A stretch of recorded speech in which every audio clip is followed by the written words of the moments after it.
Hello everyone, बहुत बहुत स्वागत है। आज का हमारा विशेष वीडियो है कॉन्स्टिपेशन के लिए। जिनको कब्ज की समस्या रहती है उनको क्या क्या करना चाहिए और क्या फ्रूट्स हैं, क्या मेडिसिन है, सारी चीज़ें मैं आपको इस वीडियो में बताने वाला हूँ। तो सबसे पहले कुछ कारण होते हैं जिसकी वजह से कॉन्स्टिपेशन या फिर कब्ज हो जाती है। तो कारण के बारे में हम यहाँ लंबी चौड़ी डिस्कशन नहीं करेंगे। कुछ मेडिसिन खाने से, कुछ इनएक्टिव लाइफ स्टाइल की वजह से कब्ज होनी शुरू हो जाती है। तो सबसे पहले आपको किन चीज़ों का ध्यान रखना है, जैसे कि आपको टाइम पे खाना खाना है। जो आपका टाइम है, रूटीन है खाना खाने का, आपको उसी समय खाना खाना है। कि आप दोपहर में अगर 12 बजे खाना खाते हैं, 1 बजे या 2 बजे खाते हैं, तो आप अपना टाइम फिक्स करके रखिए, आप उसी समय खाना खाइए। आधे घंटा 1 घंटा ऊपर नीचे हो जाए कोई समस्या वाली बात नहीं है। नेक्स्ट, जिस समय आप स्कूल जाते हैं, मॉर्निंग में फ्रेश होने जाते हैं, तो आप अपना टाइम फिक्स करके रखिए कि आप 7 बजे, 6 बजे, 8 बजे जिस समय भी आप जाते हैं आपको जाना है। चाहे आपको 10 मिनट बैठना पड़े, 15 मिनट बैठना पड़े, चाहे आपको 3 दिन बाद स्टूल आती है, बट आपको डेली बैठना है जाके। क्योंकि ये 2-3 तरीके का कॉन्स्टिपेशन होता है। एक तो पेशेंट बोलते हैं जी हमें हार्ड स्टूल आती है, पेट ठीक से साफ नहीं होता है। एक होता है जी डॉक्टर साहब हमें तो 2 दिन में स्टूल आती है।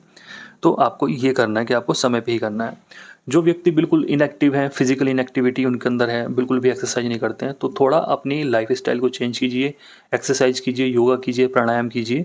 और उसकी वजह से जो आपको इफेक्ट लगेगा पेट के अंदर, अनुलोम विलोम आप कर सकते हैं, कपालभाति आप कर सकते हैं, जिससे जो पेट की मूवमेंट है, जो आंतों की मूवमेंट है, वो बढ़िया होनी शुरू हो जाएगी। नेक्स्ट आता है, इसमें आपको 2 तरह के बीज लाने हैं जिसके अंदर फाइबर की मात्रा ज़्यादा से ज़्यादा हो। जितना शरीर के अंदर फाइबर जाएगा उतनी हमारी आंतें बढ़िया होती हैं और उतना डाइजेशन, हमारा जीआई ट्रैक बढ़िया हो जाता है।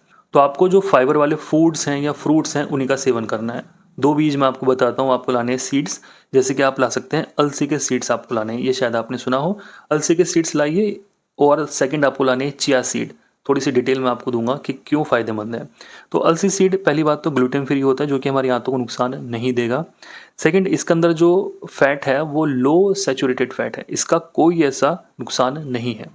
नेक्स्ट, इसी में जो हम फाइबर की मात्रा देखते हैं ना, तो पहली बात तो इसमें जो फाइबर है वो दोनों तरह का, सोल्यूबल भी है और इनसोल्यूबल है।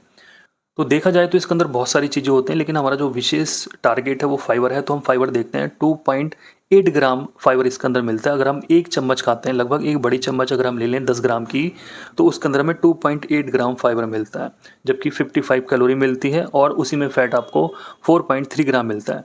तो एक चम्मच अगर आप खाते हैं ना तो आपको बहुत ही बेनिफिट देगा।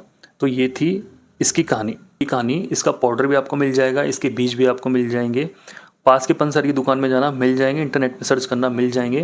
रोज़ रात को इसको भिगोइए आप, 1 गिलास ताज़ा पानी लीजिए, 1 या 2 चम्मच आप इसमें डालिए और सुबह को छान के आप पी लीजिए खाली पेट। और आधे घंटे तक कुछ नहीं खाना। डेली ये काम कीजिए, 1 आध महीना कीजिए, बढ़िया हो जाएगा पेट आपका। फाइबर आपके शरीर के अंदर फुल हो जाएगा, कोई भी समस्या नहीं होती है। सेकंड, इससे भी स्ट्रॉन्ग चीज़ आती है जो कि होते हैं चिया सीड। चिया सीड आप लाइए, सारी कहानी वही है, अच्छे खासे न्यूट्रिएंट इसके अंदर हैं, फाइबर की मात्रा इसके अंदर बहुत है। तो फाइबर की मात्रा हम देखते हैं तो अलसी के जो सीड्स हैं ना उससे ज़्यादा देखने को मिलती है। कि आप अगर एक चम्मच लेते हैं, बड़ा चम्मच लेते हैं 10 ग्राम का, तो आपको फाइबर 3.8 ग्राम मिलता है। वहीं पे जो कैलोरी है 49 किलो कैलोरी मिलती है। तो इस तरीके से आप देखेंगे चिया सीड भी बहुत बेनिफिशियल है। लेने का तरीका आपको सेम वही लेना है कि आप रात को भिगोइए और सुबह को छान के पी लीजिए, आधे घंटे तक आपको कुछ नहीं करना है। तो डेली आप इसको लीजिए, 1 मिनट तक कंटिन्यूसली लीजिए, शरीर के अंदर फाइबर की मात्रा बढ़िया हो जाएगी। इन दोनों में से आप कोई भी एक ला के स्टार्ट कर दीजिए, ऐसा नहीं कि आपको दोनों ही लेने हैं, इनमें से कोई भी एक स्टार्ट कर लीजिए।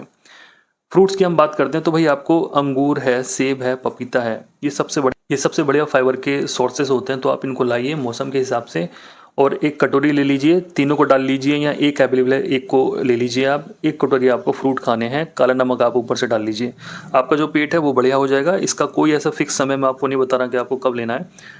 आप कभी भी ले सकते हैं, दोपहर में, शाम में, रात में या दिन में, सुबह में, खाली पेट आप कैसे भी ले सकते हैं इन फ्रूट्स को। बढ़िया है, हमेशा रिजल्ट मिलता है। चलिए बात कर लेते हैं होम्योपैथी मेडिसिन की। होम्योपैथी में 2 कैटेगरी की मेडिसिन आती हैं। एक तो आती है कि आपने इंस्टेंट रात को दवाई खाई और सुबह को पेट साफ। 8-10 तरह की दवाइयाँ आपको ऐसी मिल जाएंगी कि आपको इंस्टेंट रिलीफ उससे मिल जाएगा। परमानेंट सॉल्यूशन चाहिए तो एक होम्योपैथी का मदर टिंचर आता है जिसका नाम है कैस्कारा सग्राडा। इसको लाइए, 10 से 15 ड्रॉप लीजिए, दिन में 3 बार लीजिए। एक्शन इसका ऐसा नहीं होगा कि आपने आज पिया और सुबह को पेट साफ। इसका एक्शन बढ़िया वाला होता है जो कि आपकी आंतों को स्ट्रॉन्ग करेगा, जो आंतों की मूवमेंट है उसको बढ़ाएगा, और आपको जो इसकी वजह से प्रॉब्लम हो रही थी, गैस, एसिड, पेट में भारीपन, अफारा, सर में दर्द, इन सब चीज़ों में रिलीफ देता है। तो आप इसका मदर टिंचर लाइए, किसी भी कंपनी का आप ला सकते हैं। 10 से 15 ड्रॉप दिन में 3 बार आप पीजिए, बढ़िया रिजल्ट देगा। 2-3 महीने तो आप इसको पीजिए। इसका कोई ऐसा साइड इफेक्ट, कोई ऐसा नुकसान नहीं है। बच्चों को जो डोज देनी वो अपने प्रॉपर डॉक्टर साहब पूछ लीजिए, तब जाके आप बच्चों को ये दवाई शुरू कर सकते हैं। क्योंकि बच्चों की और भी बहुत सारी दवाइयाँ हैं, कारण ढूंढ के उनकी जो हैबिट्स हैं उसको देख के पेशेंट को मेडिसिन या बच्चों को मेडिसिन सजेस्ट की जा सकती है। तो उम्मीद करता हूँ इस वीडियो से आप काफ़ी सेटिस्फाई होंगे। जो व्यक्ति मेरे से बात करना चाहते हैं नीचे कमेंट बॉक्स में नंबर दिया हुआ है, वहाँ पे जाके आप बात कर सकते हैं। अपॉइंटमेंट लेके बात होगी जो कि पेड है। इस वीडियो को आप ज़रूर शेयर कीजिए जिससे लोगों को सही राइट इन्फॉर्मेशन प्रोवाइड हो सके और अपनी जीवन शैली में वो सुधार कर सकें, जिससे उनको आने वाले समय में किसी भी तरह की गंभीर समस्या ना हो, जैसे फैटी लिवर होना, गैस ज़्यादा बनना, पेट के अंदर प्रॉब्लम हो जाना या आंतों में सूजन आ जाना या पाइल्स की प्रॉब्लम हो जाना, हेमोराइड्स हो जाना या बवासीर जिसको बोलते हैं वो हो जाना या एनल फिशर या एनल फिस्टुला हो जाना।